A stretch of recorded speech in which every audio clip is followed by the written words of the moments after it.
प्रगती पुस्तक दिलं आणि 7 कर्मी कार्यक्रम वापरला. धनंजय मुंडे बाबतीत 100 दिवसामध्ये रिझल्ट येईल का? त्या संदर्भामध्ये 3 वेगवेगळ्या इन्क्वायऱ्या आहेत. तिन्ही एजन्सीज फार बारकाईनं त्याच्याबद्दलचा स्टडी करतायत. कारण उद्याच्याला ते रिपोर्ट देत असताना त्याच्यामध्ये काही तफावत दिसली तर त्या प्रत्येकाच्या विश्वासार्हतेवर प्रश्न निर्माण होणार आहे.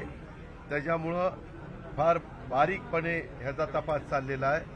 आपण काळजी करू नका. तुम्हाला जेवढी काळजी आहे तेवढीच काळजी आम्हाला पण आहे. आम्ही पण असं शिवशाहू फुले आंबेडकरांच्या महाराष्ट्रामध्ये असल्या घटना खपून घेणार नाही. आणि आज आमच्या सरकारमध्ये आम्ही असल्यामुळं आमची जबाबदारी ह्याच्यात जास्त आहे. आम्ही ह्याच्यात राजकारण पण आणून देणार नाही आणि आम्ही ह्याच्यामध्ये कुणालाही पाठीशी घालण्याचं काम पण आरोप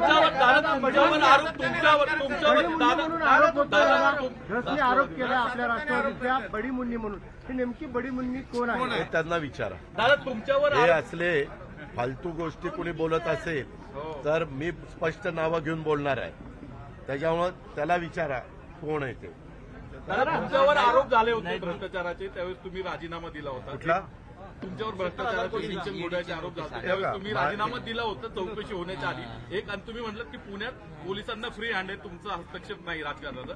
बीडमध्ये तो हस्तक्षेप होतोय, त्यामुळे मुंडेंचा राजीनामा घ्यावा असं म्हणून त्याच्यामध्ये 3 एजन्सीज इन्क्वायरी करताय, CID करताय, SIT करताय. आज सगळ्यात देशांनी आणि राज्यांनी याची गंभीरतेनं नोंद घेतलेली आहे. ह्याच्यात तुम्ही अजिबात काळजी करू नका. अजिबात कुणाला तिथं मोकळं सोडलं जाणार नाही. फक्त त्यांचे पुरावे, त्यांचे तिथं फोनवर झालेलं संभाषण किंवा जे आरोपी सापडलेले आहेत त्यांना कुणी सांगितलं हे दुष्कृत्य करण्याच्या करता, ह्याचा पुरावा तर पाहिजे ना.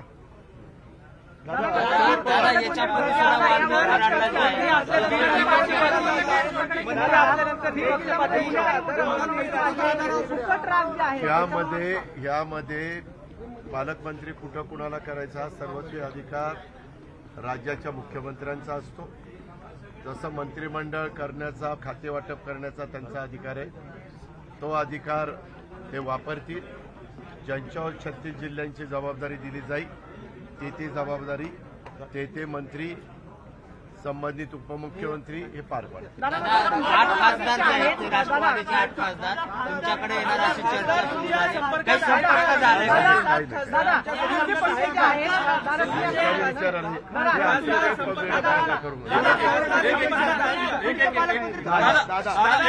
शरद पवार गटाचे प्रदेशाध्यक्ष बदला अशी मागणी होती. शरद पवारांना आज भावनिक साथ घातली गेली.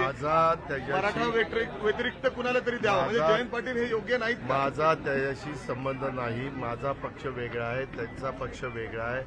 त्यांचं चिन्ह वेगळं आहे, माझं चिन्ह वेगळं आहे.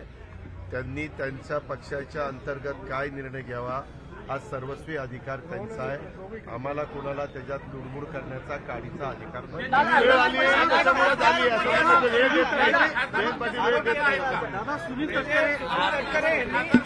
तटकरेंच्या संपर्कात आहेत. एक मिनिट तुम्ही दादांत खोटं बोलताय. यामध्ये स्वतः तिथल्या 3 ते 4 खासदारांचं, मी, निलेश लंके, मला वाटतं अमर काळे आणि अजून एक कोणतरी, त्यांनी स्वतः बाईट दिलेला आहे मीडियाला की आमच्याशी सुनील तटकरे किंवा कुणी संपर्क साधलेला नाही. ते तुम्ही ना ज्यांची विश्वासार्हता आहे ना अशांची नावं घेत चला.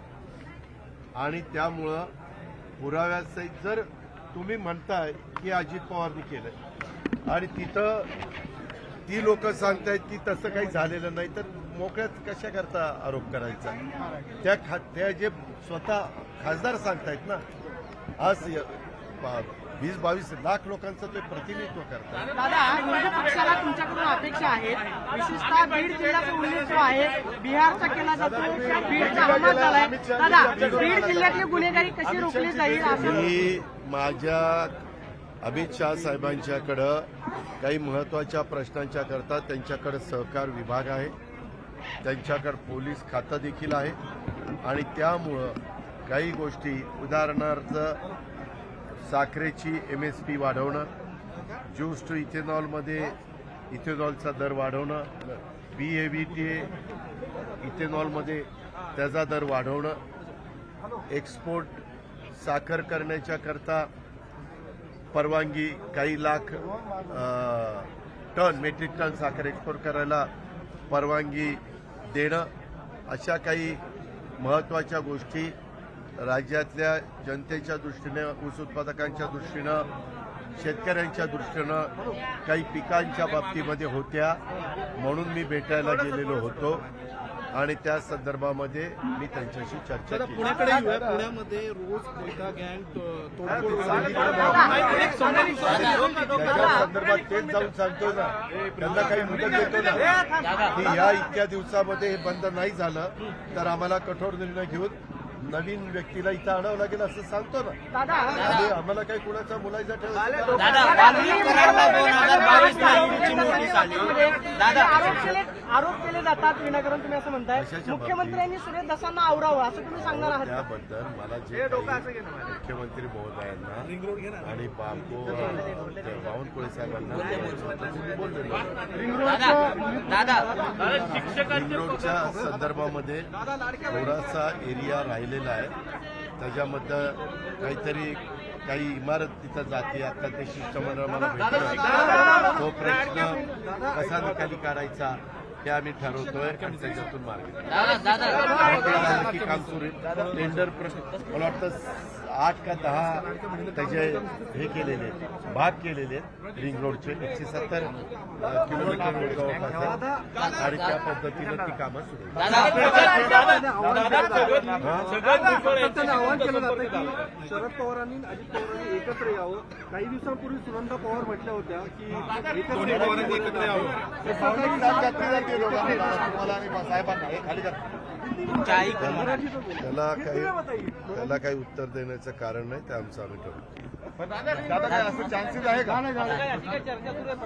दादा अतिक्रमणच्या ड्रोनवरनं पाणी होते, त्याचं तुमचा काही विरोध आहे का? अशा बातम्या आल्यात पेपरमध्ये. पाटबंधारे खात्याचं जे अतिक्रमण विखे पाटलांनी ऑर्डर काढली. अरे वेडे का काय तुम्ही? मी रिसोर्सेस वाढवण्याकरता रोज बसतोय. मी आता ड्रोननी इथली पण पाहणी करा सांगतोय, उद्याच्याला पीक पाहणी पण ड्रोननी करा म्हणून सांगतोय. खरोखरीच माझ्या ज्या कष्टकऱ्याचं शेतकऱ्याचं नुकसान होईल ते अॅक्युरेट त्याच्यामध्ये येईल. आम्ही त्याच्यात पारदर्शकता आणतो. तुला आज सकाळपासून कोणी भेटलं नाही काय नाफेडच्या केंद्रावरून शेतकऱ्यांना जे बियाणे दिले जात आहेत सोयाबीनचे, नाफेडच्या केंद्रावरून बरेच शेतकरी परत जातात कारण तिथं बारदाने ऐका 15 दिवस हा झाले. प्रश्न परवाच्या कॅबिनेटला निर्माण झालेला होता. जयकुमार रावळ पणन मंत्री म्हणून त्यांना सूचना दिल्या. आज ते पुण्यामध्ये आलेले आहेत. ताबडतोब बारदाना जिथं कमी पडतोय तिथं घ्या आणि ताबडतोब तिथली समस्या दूर करा, अशा सूचना कॅबिनेटनी रावळ साहेबांना दिल्या. सगळ्यांची नाराजी दूर केली आहे का? त्यांच्याशी काही चर्चा केली आहे का? आमचा तो पक्षांतर्गतला प्रश्न आहे. आम्ही त्याच्यातनं मार्ग काढायचा मनापासूनचा प्रयत्न करतो. लाडके बहीणची कुठल्या शिक्षकांची? प्राथमिक शिक्षक माध्यमिक हे शिक्षक कोण रे? ओपी गुप्ताला फोन लाव, विचारतो ना. कधी कधी काय होतं, यांनी जसा प्रश्न विचारला काही त्याच्यात तथ्य नाही, अवघीच काहीतरी उठवायचं. उलट या सगळ्या काम करणाऱ्या वर्गाचे पगार हे वेळेमध्ये झाले पाहिजे, त्याच्यात विलंब असायचं काही कारण नाही. तरी देखील मी आता विचारतो आणि झाले नसले तर का झाले नाही आणि कसे ताबडतोब होतील आणि झाले असले तर प्रश्नच नाही.